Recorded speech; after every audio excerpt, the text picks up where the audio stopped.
नमस्कार बच्चों, मैं गुंजन अग्रवाल। आज मैं आपको कक्षा 9 की पाठ पुस्तक क्षितिज भाग 1 में संकलित काव्य खंड कविता बच्चे काम पर जा रहे हैं, जो कि लेखक राजेश जोशी द्वारा रचित है। अर्थ एवं व्याख्या द्वारा समझाऊंगी। बच्चों, मैं आपको ये काव्य खंड समझाने से पहले लेखक जी का संक्षिप्त परिचय देना चाहूंगी। श्री राजेश जोशी जी का जन्म मध्य प्रदेश के नरसिंहगढ़ में सन 1946 में हुआ था। उनकी जो प्रारंभिक शिक्षा उनकी जन्म स्थान पर ही उनकी प्रारंभिक शिक्षा पूरी की थी उन्होंने। अब उन्होंने प्रारंभिक शिक्षा पूरी करने के बाद उन्होंने पत्रकारिता की ओर अपने कदम बढ़ाए थे और उन्होंने कुछ वर्ष तक अध्यापक के रूप में भी कार्य किया।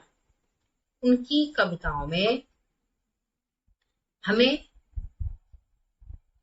उनकी जो रचनाएं हैं उनमें समाज में गहनता का उन्होंने चित्रण किया है और उनको साहित्य अकादमी पुरस्कार से भी सम्मानित किया गया था। बच्चों, उनकी रचनाएं हैं एक दिन बोलेंगे पेड़, मिट्टी का चेहरा, नेपथ्य में हंसी, दो पंक्तियों के बीच उनके प्रमुख काव्य संग्रह हैं। और जो राजेश जोशी जी थे, उन्होंने अपनी रचनाओं में भाषा में कैसे शब्द लिए, स्थानीय बोलचाल के उन्होंने शब्दों को लिया है। स्थानीय जो बोलियां हैं उन्होंने उसको अपनाया है। इसलिए आगे हम इनका काव्य खंड जो पढ़ेंगे तो आपको उनकी जो काव्य में जो भाषा है बहुत ही सरल भाषा का उन्होंने उपयोग किया है, तो आपको अच्छी समझ में भी आएगी। ठीक है बच्चों, अब हम इनकी रचना पढ़ते हैं। कोहरे से ढकी सड़क पर बच्चे काम पर जा रहे हैं सुबह सुबह। बच्चे काम पर जा रहे हैं, हमारे समय की सबसे भयानक पंक्ति है यह। भयानक है, इसे विवरण की तरह लिखा जाना चाहिए, इसे सवाल की तरह। काम पर क्यों जा रहे हैं बच्चे? तो यहाँ जो कवि है उन्होंने मजदूरी करने वाले बच्चे हैं उनकी पीड़ा को व्यक्त किया है। तो कवि मजदूरी करने वाले बच्चों की पीड़ा को व्यक्त करते हुए कहते हैं कि कोहरे से ढकी सड़क पर बच्चे काम पर जा रहे हैं, सुबह सुबह बच्चे काम पर जा रहे हैं, हमारे समय की सबसे भयानक पंक्ति है यह। जाड़े के ठिठुरते भरे दिनों में, जबकि सड़क कैसी है? कोहरे से ढकी हुई है।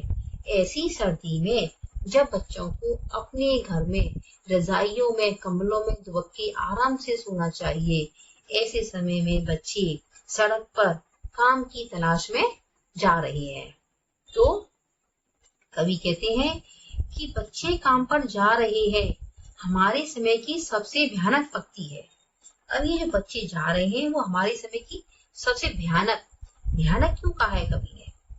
भयानक कवि ने इसलिए कहा है क्योंकि जिस समय बच्चों को अपने घर में आराम पूर्वक रहना चाहिए और उनको स्वाभाविक रूप से खेलने कूदने, पढ़ने और अपने जीवन का विकास करने की आवश्यकता है, ऐसे समय में जिस समय उनका नैतिक विकास भी होना चाहिए, तो ऐसे समय में बच्चे कहाँ पर जा रहे हैं? काम पर जा रहे हैं। जिन बच्चों को अपने बचपन को आनंद से जीना चाहिए, आराम पूर्वक जीना चाहिए, ऐसे बच्चे कोहरे से ढकी हुई ठिठुरन भरी सर्दी में काम करने के लिए जा रहे हैं। इसलिए कवि ने इस पंक्ति को भयानक बताया है। जिस समय बच्चे की आराम करने की, खेलने कूदने की उम्र होती है, उस उम्र में बच्चे काम करने जा रहे हैं। भयानक है, इसे विवरण की तरह लिखा जाना चाहिए, इसे सवाल की तरह। काम पर क्यों जा रहे हैं बच्चे? आगे कवि कहते हैं कि ये पंक्ति तो भयानक है, ये बात तो भयानक है कि बच्चे काम पर जा रहे हैं, लेकिन उससे भी बड़ी बात, उससे भी भयानक बात तो ये है कि इसे विवरण की तरह लिखा जाना। बच्चों, विवरण, विवरण का मतलब ये कोई भी बात है इसको हम सरल तरीके से लिख दें कि ये काम ऐसा हो रहा है, लेकिन जो काम गलत है तो उस काम के बारे में अपना विचार व्यक्त करना कि ये काम गलत है, ये काम नहीं होना चाहिए, या ये काम ऐसा क्यों हो रहा है। तो इस तरीके से किसी भी तरीका का अपने को विचार व्यक्त ना करना, केवल उसे सीधे तरीके से लिख देना विवरण है। इसलिए कवि कह रहे हैं कि भयानक कैसे विवरण की तरह लिखा जाना चाहिए, इसे सवाल की तरह, कि इसे सिंपल तरीके से अगर हम कहते हैं बच्चे काम पर जा रहे हैं, तो हमें उसके प्रति उदासीनता ना दिखानी चाहिए कि जा रहे हैं तो जा रहे हैं बच्चे, हमें कोई मतलब नहीं, ऐसा नहीं होना चाहिए। बल्कि ये सवाल होना चाहिए, बच्चे काम पर क्यों जा रहे हैं। इस समय बच्चों को नैतिक, शारीरिक अपना विकास करना है, मानसिक सभी तरीके से उनको विकास करने की अवस्था है। इस समय में वो चिंताग्रस्त होकर काम की तलाश में जा रहे हैं, जबकि उनको चिंता मुक्त होकर अपने घर पर आराम से खेलने कूदने में, पढ़ाई करने में समय व्यतीत करना चाहिए। ऐसे समय में अपने बचपन को त्याग कर वो बड़ों की तरह काम करने जा रहे हैं। इसलिए कवि ने इसे भयानक बताया है और इसे सवाल की तरह बताया है कि ऐसा क्यों हो रहा है।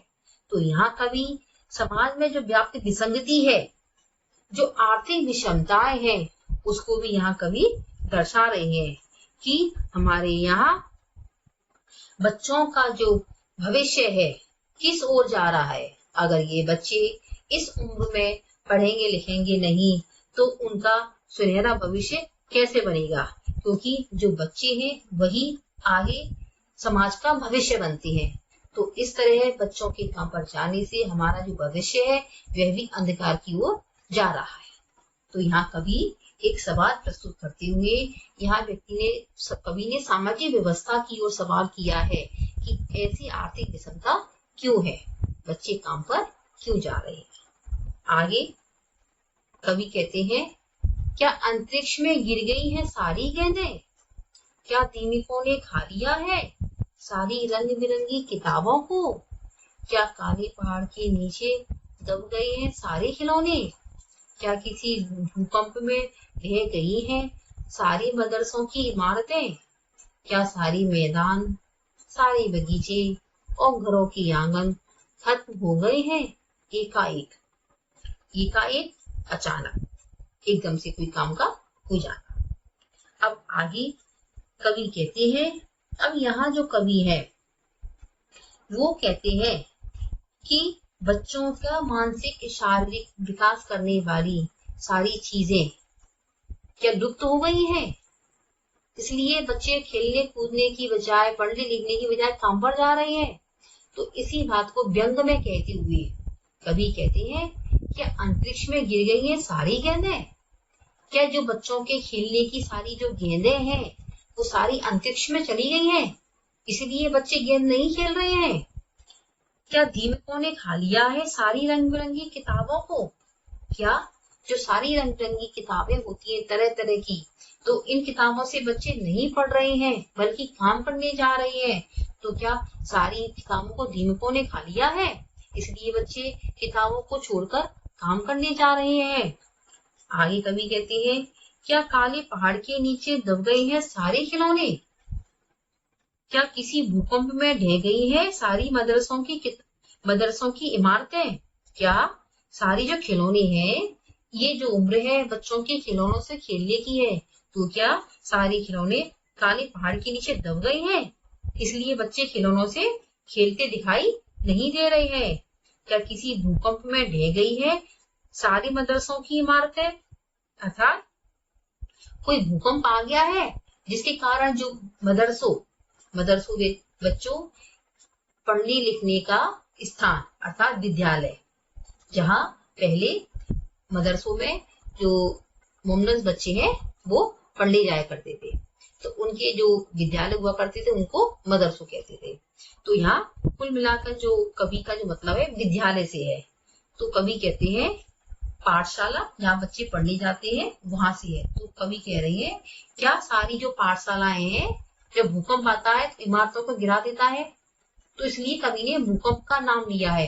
क्या भूकंप के कारण सारी जो विद्यालय हैं वो सभी गिर गए हैं, ढह गए हैं, इसलिए बच्चे विद्यालयों में पढ़ने नहीं जा रहे हैं बल्कि काम करने जा रहे हैं?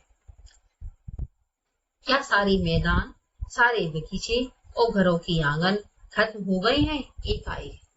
आगे कवि कहते हैं क्या सारे जो खेल के मैदान हैं जहाँ पर बच्चों को बास्केटबॉल, क्रिकेट, फुटबॉल गेम खेलनी चाहिए, तो सारे जो मैदान हैं, सारे बगीचे, झूले लगते हैं, बच्चों को झूले में झूला झूले, हरी भरी घास में घूमे फिरे खेले, तो और घरों के आंगन में भी बच्चे खेलते हैं, तो सब सोने दिखाई दे रहे हैं। सड़क उन खेलने के आंगन में बच्चों को खेलने की जगह बच्चे सड़कों पर दिखाई दे रहे हैं, काम करने जा रहे हैं। तो इसलिए कवि व्यंग में कहते हैं कि सारे मैदान, सारे बगीचे और घरों के आंगन सब खत्म हो गए हैं। अचानक से ऐसा हो गया है कि घरों में आंगन नहीं रहे हैं जिससे बच्चे खेल सकें, कहीं भी मैदान नहीं है कि बच्चे खेल सकें, या कहीं बगीचे नहीं रहे, यहाँ सारे बगीचे खत्म हो गए हैं इस दुनिया के कि बच्चे बगीचों में जाके खेल सकें, इसलिए तो बच्चे काम पर जा रहे हैं। तो जिन चीजों से बच्चों का शारीरिक और मानसिक विकास होता है वो सारी चीजें खत्म हो गई हैं, इसलिए बच्चे काम करने जा रहे हैं। तो यहाँ कवि ने सामाजिक व्यवस्था है उसके प्रति व्यंग्यात्मक भाषा का प्रयोग किया है। आगे कवि कहते हैं तो फिर बचा ही क्या इस दुनिया में, कितना भयानक होता अगर ऐसा होता। भयानक है लेकिन इससे भी ज्यादा यह कि है सारी चीजें हस्व मामूल। आगे कवि कह रहे हैं पर दुनिया की हजारों सड़कों से गुजरते हुए बच्चे, बहुत छोटे छोटे बच्चे काम पर जा रहे हैं। अब आगे जो कवि है इन पंक्तियों में कहते हैं कि जो समाज व्यवस्था ने हमारी जो सामाजिक व्यवस्था है ऐसी आर्थिक विषमता उत्पन्न हो गई है कि इस आर्थिक विषमता ने बच्चों का जो बचपन है उसको मार दिया है। बचपन में बच्चे खेलने कूदने में, रंग बिरंगी किताबों को पढ़ने में अपना समय व्यतीत करते हैं, बगीचों में, घर के आंगन में खेलने में। उस समय बच्चे सारे कामों को छोड़कर, बच्चों वाली सारे कामों को छोड़कर बड़ों की तरह सुबह उठकर जाड़े की ऋतु में काम पर जा रहे हैं, तो उन्होंने उनका बचपन को मार दिया है। तो फिर बचा ही क्या इस दुनिया में। कवि कहते हैं कि जब बच्चों का बचपन ही मर गया है तो फिर इस दुनिया में कुछ भी शेष नहीं रहा है। कितना भयानक होता अगर ऐसा होता। भयानक है लेकिन इससे भी ज्यादा यह कि सारी चीजें हस्व मामूल, जैसे कि जो भी चीजें हैं वो वही की वही है, यानी कि दुनिया में यथावत है। कोई भी जो गेंद है अंतरिक्ष में नहीं है। आप दुनिया में काफी सारी गेंदे हैं, बाग बगीचे हैं, घर आंगन है, सब कुछ है, सब ऐसा की वैसा ही है, कुछ भी नष्ट नहीं हुआ। वहीं की विद्यालय भी है, लेकिन कितना भयानक होता अगर ऐसा होता। तो कवि कह रहे हैं कि अगर सारी चीजें नष्ट हो जाती तो कितना भयानक होता, लेकिन ऐसा कुछ भी नहीं है, सारी चीजें वैसी की वैसी है। इसलिए कवि ने कहा कि भयानक है लेकिन इससे भी ज्यादा यह कि सारी चीजें हस्व मामूल है, यानी कि सारी जो चीजें हैं बच्चों की वही है, कुछ भी नष्ट नहीं हुआ है। नष्ट हुआ है तो बच्चों का बचपन। आगे कवि कहते हैं पर दुनिया की हजारों सड़कों से गुजरते हुए बच्चे, बहुत छोटे छोटे बच्चे काम पर जा रहे हैं। आगे जो कवि है कह रहे हैं कि दुनिया में रोटी और रुपए की तलाश में श्रम करना ही उनकी नियति बना दिया है। बच्चे हैं, उनको सबसे पहले रोटी की जरूरत है, इसलिए वो काम करने जा रहे हैं। यहाँ कवि ने जो मजदूर करने वाले बच्चे हैं उनकी पीड़ा को व्यक्त किया है कि उन बच्चों के लिए गेंद, रंग बिरंगी किताबें, बाग बगीचे या विद्यालय, कोई भी चीज उनके लिए मायने नहीं है।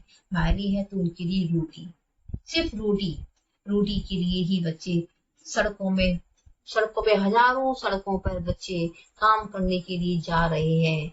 सर्दी की ऋतु है, लेकिन उनको कोई भी परवाह नहीं है, क्योंकि उनको पेट भरना है, रोटी की जरूरत है। तो यहाँ कवि ने बहुत ही करुणा भरी उसमें जो मजदूरी करने वाले बच्चे हैं, उनकी जो जीवन की जो व्यथा है, उनकी जो बचपन की जो करुण दशा है, उसको उन्होंने व्यक्त किया है। ठीक है बच्चों, अगर आपको मेरी वीडियो पसंद आई हो तो आप उसे लाइक करिए, खुलकर शेयर करिए और कमेंट करके बताइए कि आपको मेरी वीडियो कैसी लगी, और मेरे चैनल को सब्सक्राइब करना मत भूलिए और बेल आइकन बटन को दबाना ना भूलें। धन्यवाद।